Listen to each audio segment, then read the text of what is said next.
One hi everyone. आज के video में हम लोग जानेंगे कक्षा 10 के 20 महत्वपूर्ण बहुविकल्पी क्वेश्चन जो एग्जाम की दृष्टि से तो बहुत इंपॉर्टेंट है। तो चलिए हम वीडियो को स्टार्ट कर लेते हैं। देखिए, मेरा पहला क्वेश्चन है कि गुणों के आधार पर तत्वों को कितने भागों में बांटा गया है। गुणों के आधार पर तत्वों को कितने बांटे में कितने भागों में बांटा गया है। पहला ऑप्शन है 2, 3, 4, 5। तो होता है हमारा इसमें ऑप्शन नंबर 20 सही। यानी गुणों के आधार पर तत्वों को कितने भागों में बांटा गया है, 3 भागों में। कौन कौन जी? तो पहला है धातु, दूसरा का है अधातु और तीसरा है उपधातु। कौन धातु? उपधातु। यानी यही 3 प्रकार है। ठीक, उसके बाद मेरा दूसरा क्वेश्चन है कि धातु वे तत्व होते हैं जो धनायन बनाने की प्रवृत्ति रखते हैं कि ऋणायन बनाने की प्रवृत्ति रखते हैं। तो धातु किसे कहते हैं? वे तत्व जो इलेक्ट्रॉन त्याग कर धनायन बनाने की प्रवृत्ति रखते हैं उसे क्या कहते हैं हम लोग? धनायन बनाने की प्रवृत्ति रखते हैं उसे हम धातु कहते हैं। यानी मेरा ऑप्शन ए सही हो जाएगा। धातु वे तत्व होते हैं जो इलेक्ट्रॉन त्याग कर धनायन बनाने की प्रवृत्ति रखते हैं। अगला मेरा तीसरा क्वेश्चन है कि वह धातु जो सामान्य ताप पर द्रव अवस्था में होता है। वह धातु जो सामान्य ताप पर किस अवस्था में होता है? द्रव अवस्था में होता है। तो पहला ऑप्शन में दिया हुआ है मरकरी, दूसरा ऑप्शन में सिल्वर, तीसरा में ब्रोमीन कि चौथा में जल। तो इसका ऑप्शन नंबर ए एकदम सही हो जाएगा, क्योंकि मरकरी जिसका सूत्र होता है Hg, जिसको कहते हैं पारा भी, क्या कहते हैं? पारा।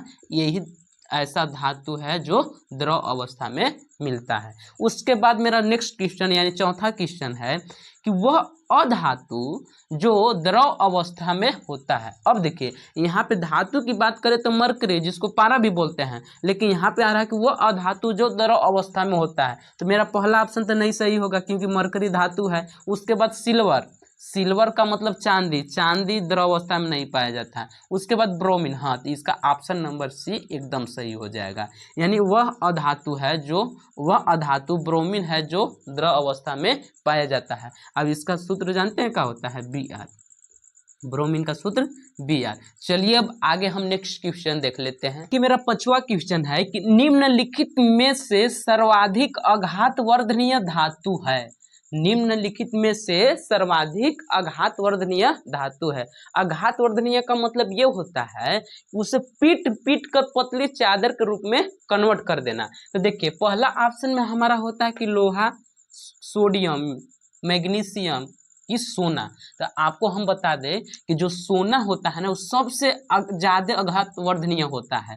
अगर इसका जैसे 2 ग्राम हम सोना लेकर उसको पीट कर एकदम पतले चादर के रूप, पतले तार के रूप में कन्वर्ट करें तो लगभग 2 किलोमीटर हम ले जा सकते हैं। तो जो हमारा सोना होता है जिसका सूत्र Au होता है, वो सर्वाधिक आघात वर्धनीय होता है। अगला मेरा क्वेश्चन है कि धातुओं को पतले तारों में खींचने की क्षमता को कहते हैं। जैसे धातुओं को पतले चादरों के रूप में खींचने की क्षमता को क्या कहते हैं? पहला ऑप्शन है तन्यता की ध्वनिकता की आघात वर्धनीयता। तो मेरे प्यारे भाई लोग, इसका ऑप्शन ए नंबर सही हो जाएगा। धातुओं के पतले तारों में खींचना तन्यता कहलाता है। क्या कहलाता है? तन्यता कहलाता है। अब देखिए, मेरा 7वां क्वेश्चन है कि बल्ब का फिलामेंट, जिसको हम लोग बोलते हैं तंतु, तंतु का मतलब जो इसमें स्प्रिंग लगा रहता है। जैसे बात समझिए, ये कोई बल्ब है, ऐसे उसमें जो स्प्रिंग लगा रहता है ना, ऐसे, उसको हम लोग कहते हैं तंतु। बल्ब का फिलामेंट तंतु किस धातु का बना होता है? पहला ऑप्शन में है मैग्नीशियम, एल्युमिनियम, लोहा। Fe का सूत्र होता है, Fe का सूत्र किसका है? लोहा। और W का मतलब होता है टंगस्टन। तो इसका ऑप्शन नंबर डी सही हो जाएगा, टंगस्टन, जिसका हम लोग फिलामेंट बनाते हैं या बना रहता है। यानी बल्ब का फिलामेंट किस धातु का बना रहता है? टंगस्टन, जिसका सूत्र क्या होता है? W का।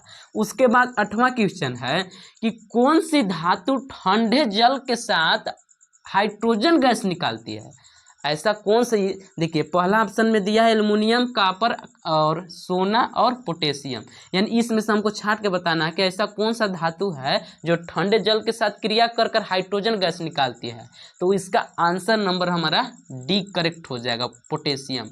पोटेशियम और सोडियम एक ऐसे धातु हैं जो ठंडे जल के साथ रिएक्शन करके हाइड्रोजन गैस निकालते हैं। उसके बाद मेरा 9वां क्वेश्चन है कि कौन सी धातु सामान्य ताप पर जल के साथ क्रिया करती है। अरे मेरे प्यारे भाई लोग, यहाँ पे ठंडे बोला है, यहाँ पे जल, तो ऐसी कौन सी धातु है जो सामान्य ताप पर जल के साथ क्रिया करती है। तो कौन क्रिया करती है, पहला ऑप्शन में दिया कॉपर कि सोडियम, तो इसका करेक्ट आंसर बी हो जाएगा, सोडियम। सोडियम सामान्य ताप पर ठंडे जल के साथ क्रिया कर लेती है। अब चलिए आगे हम नेक्स्ट क्वेश्चन की ओर चलते हैं। हाँ तो मेरे प्यारे भाई, अब देखिए मेरा 10वां क्वेश्चन है कि कौन सी धातु अम्ल से हाइड्रोजन को विस्थापित कर देती है।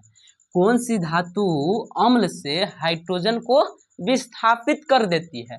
पहला ऑप्शन में दिया है मैग्नीशियम, एल्युमिनियम, प्लेटिनम की, इसको Hg को बोलते हैं पारा। तो इसका ऑप्शन नंबर ए एकदम सही हो जाएगा, क्योंकि मैग्नीशियम सक्रियता श्रेणी में हाइड्रोजन से ऊपर उपस्थित होता है, इसलिए हाइड्रोजन को विस्थापित कर देता है। ठीक, अगला क्वेश्चन देखना है मेरे प्यारे भाई लोग 11वां कि कौन सी धातु अम्ल से हाइड्रोजन को विस्थापित नहीं करती है। एक बार फिर से क्वेश्चन पढ़ लीजिए, निम्नलिखित में से कौन सी धातु अम्ल से हाइड्रोजन को विस्थापित नहीं करती है। पहला ऑप्शन है मैग्नीशियम, जिसको Fe को बोलते हैं लोहा, कॉपर, जिंक।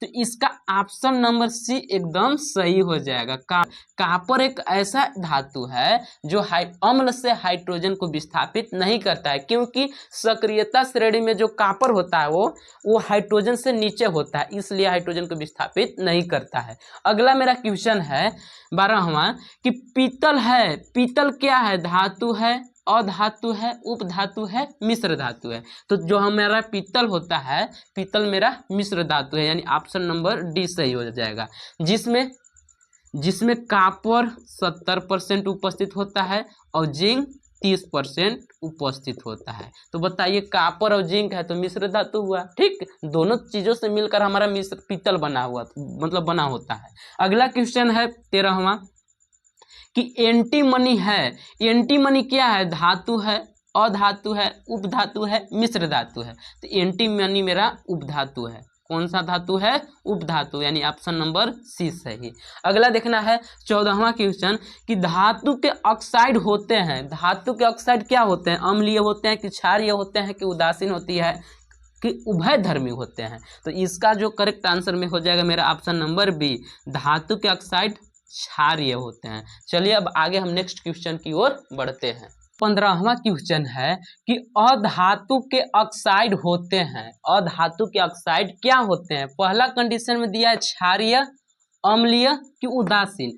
तो अधातु के ऑक्साइड मेरा अम्लीय हो जाते, ऑप्शन नंबर एक्स का बी एक करेक्ट सही है। अब देखिए 16वां क्वेश्चन है कि अमलगम होते हैं। पहला ऑप्शन में दिया है धातु कि अधातु की, उपधातु की, मिश्र धातु। अमलगम क्या होते हैं, तो अमलगम मेरा मिश्र धातु हो जाता है। क्या हो जाता है, मिश्र धातु, यानी ऑप्शन नंबर डी एकदम सही।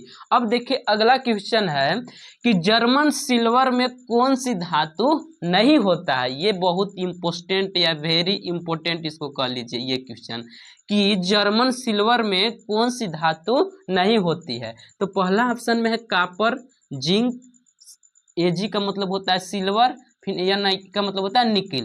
तो जर्मन सिल्वर में हमारा Ag धातु उपस्थित नहीं होता है, बाकी सब उपस्थित होते हैं, यानी इसका ऑप्शन नंबर कौन सही हो जाएगा, सी, Ag। अगला क्वेश्चन है 18वां कि पृथ्वी पर सबसे अधिक धातु पाया जाता है, मतलब पृथ्वी पर सबसे अधिक कौन धातु पाया जाता है। पहला ऑप्शन में है मैग्नीशियम, एल्युमिनियम, कॉपर कि सोडियम। तो सबसे अधिक पृथ्वी पर पाए जाने वाला धातु का नाम है एल्युमिनियम, यानी ऑप्शन नंबर इसका बी सही हो जाएगा। अब चलिए हम नेक्स्ट क्वेश्चन की ओर बढ़ते हैं। 19वां क्वेश्चन है कि पृथ्वी पर सबसे अधिक मात्रा में अधातु उपस्थित होता है। मतलब पृथ्वी पर सबसे अधिक मात्रा में कौन सा अधातु उपस्थित होता है। पहला ऑप्शन में है मेरा एल्युमिनियम, एल्युमिनियम तो धातु है, ये भी सही नहीं होगा। मैग्नीशियम धातु, ये भी सही नहीं होगा। सोडियम धातु है, नहीं सही होगा। ऑक्सीजन, ऑक्सीजन मेरा अधातु है। तो यानी बात समझिए, पृथ्वी पर सबसे अधिक मात्रा में उपस्थित होता है वो धातु कौन है, ऑक्सीजन, यानी ऑप्शन नंबर इसका डी करेक्ट हो जाएगा। अब देखिए मेरा 20वां क्वेश्चन है कि कुल तत्वों की संख्या है कितना है, 117 होता है कि 118 होता है कि 119 होता है कि 120 होता है। तो अब तक कुल तत्वों की संख्या हम लोग को ज्ञात है 118, यानी इसका ऑप्शन नंबर भी एकदम सही हो जाएगा। अगर वीडियो अच्छा लगा होगा तो वीडियो को लाइक कर लीजिएगा और ऐसे ही वीडियो को देखते रहने के लिए हमारे चैनल को सब्सक्राइब कर लीजिए।